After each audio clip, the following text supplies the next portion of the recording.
Welcome to Dweller of the Dark. We are a channel honoring yellowed and blackened bones of many prominent authors. We'll be digging up several obscure, strange, and forgotten authors who influenced many of the great horror, science fiction, and fantasy writers to date.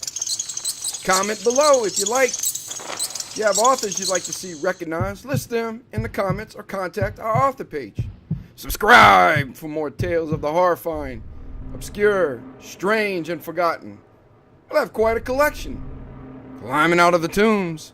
If you like any of our tales, hit the like button below. You can find us on our official website at jeffreyleblanc.com, Facebook, Jeffrey LeBlanc Horror Writer, on Amazon, and Twitter at Jeffrey J. LeBlanc. We dedicate tonight's narration to the beloved Church of Notre-Dame. When I think of bells, these are the bells that will always be in my imagination. For 875 years, the church has stood, and for 875 more, may she continue to stand. A heart beats in a rat-covered tomb. Bells ring out from an abandoned church. A black cat screams in the shadows, and a raven screeches, "Nevermore," as we return to the ghostly grave of Edgar Allan Poe. Edgar Allan Poe, the master of the macabre, was a writer, editor, and literary critic. He's best known for his poetry and short stories.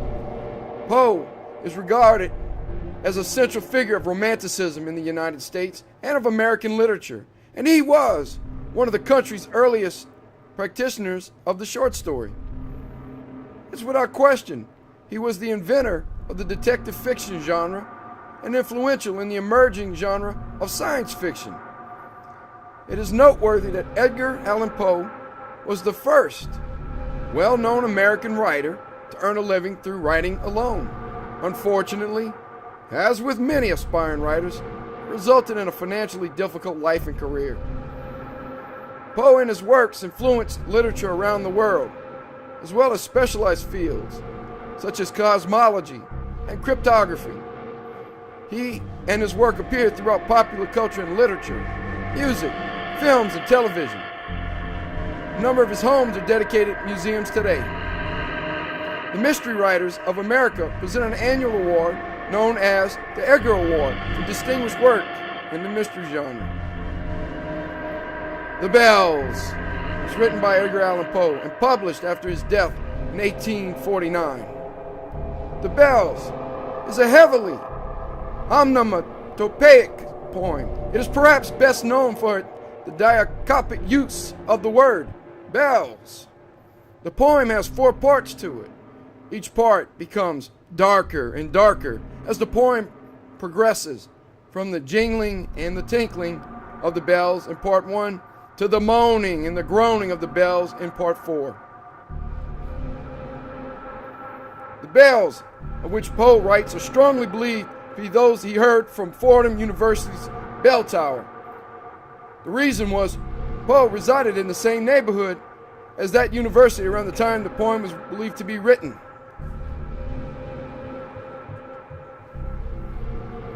What are the secret of the bells? Do they have a life of their own? The Bells by Edgar Allan Poe. 1. Hear the sledges with the bells, silver bells! What a world of merriment their melody foretells!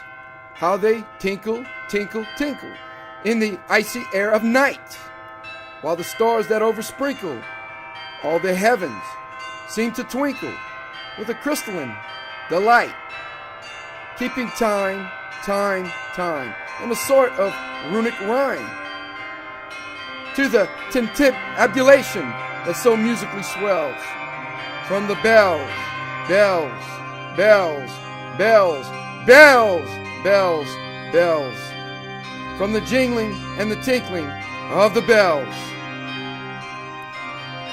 2.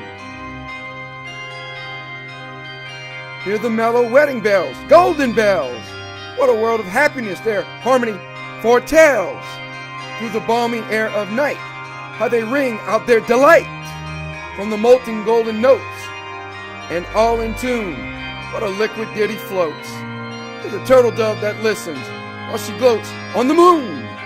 Oh, from out the sounding cells, what a gush of euphony luminously wells, how it swells, how it dwells on the future, how it tells of the rapture that impels to the swinging and the ringing of the bells, bells, bells, of the bells, bells, bells, bells, bells, bells, bells, to the rhyming and the chiming of the bells.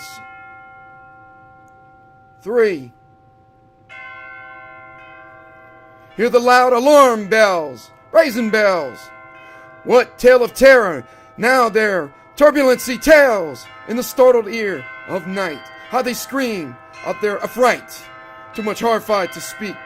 They can only shriek, shriek, out of tune, in a clamorous appealing to the mercy of the fire, in a mad expostulation with the deaf and frantic fire, leaping higher, higher, higher. What a desperate desire, what a resolute endeavor, now to sit or never by the side of the pale-faced moon. Oh, the bells, bells, bells! What a tale their terror tells of despair, how they clang and clash and roar. What a horror they outpour on the bosom of the palpitating air. Yet the ear fully knows by the twanging and the clanging how the danger ebbs and flows. Yet the ear distinctly tells in the jangling and the wrangling how the danger sinks and swells by the sinking or the swelling in the anger of the bells, of the bells, of the bells, bells, bells, bells, bells, bells, bells, in the clamor and the clangor of the bells. 4.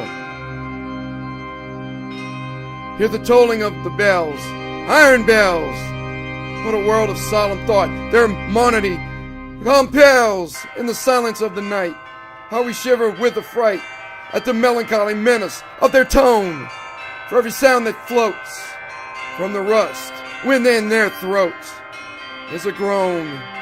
And the people, the people, they that dwell up in the steeple, all alone, and who tolling, tolling, tolling, in that muffled monotone, feel a glory in so rolling on the human heart a stone.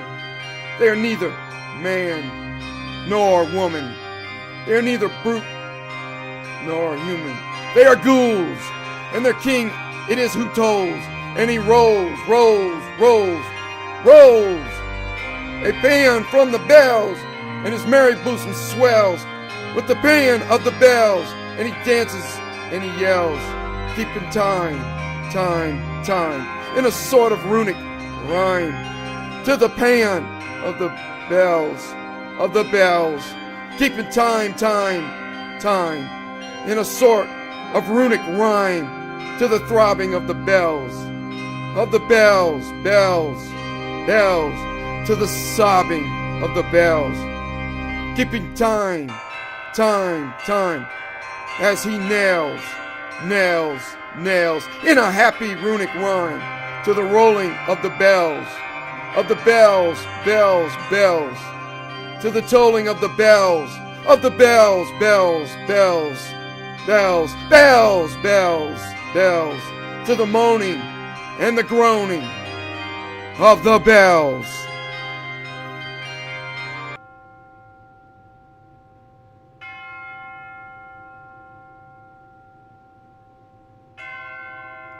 Thank you for listening. Have a good night.